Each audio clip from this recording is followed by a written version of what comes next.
최근에 전국 초중고에서 진행되고 있는 성면 해체 공사에 대한 논란이 끊이질 않고 있습니다. 공사가 지연돼서 개학이 연기되는가 하면 일부 학교는 개학 후에도 성면이 발견됐기 때문입니다. 이 때문에 주무기관인 교육청과 교육지원청의 부실 감독도 제기되고 있습니다. 그렇다면 이들 교육기관들은 자신들의 건물 성면 관리를 제대로 하고 있는 것인가? 취재진이 조사해봤는데 결과는 엉망이었다고 합니다. 박소연 기자입니다. 교복을 입은 학생들이 학교 대신 면사무소 식당으로 등교를 하고 있습니다. 방학이 끝나고도 2달 넘도록 학교에서 수업을 제대로 받지 못하고 있는 겁니다. 여기에서 모이게 된 것은 우리 학교가 지금 안전하지 않기 때문이잖아. 빈 교실에는 성면에 노출됐을 학생들의 소지품을 비닐로 쌓아 놓았습니다. 내진 보강 공사를 한 이 학교 교실에서 1급 발암물질인 성면이 검출됐기 때문입니다. 해당 학교의 성면 해체를 관리 감독하는 기관은 양평교육지원청입니다.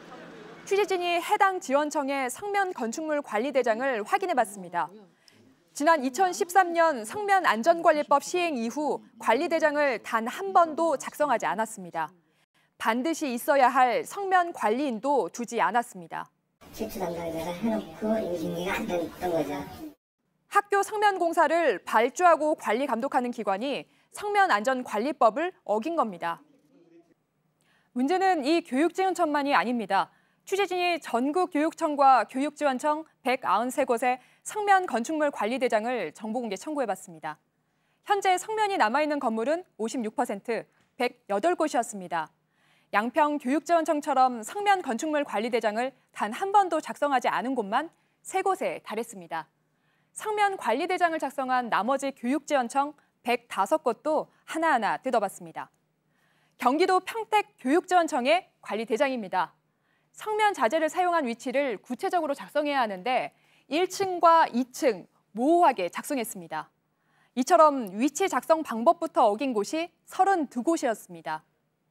성면 위험성을 평가하는 점수를 낮추려 한 정황도 발견됐습니다. 이번엔 서울 서부교육지원청인데요.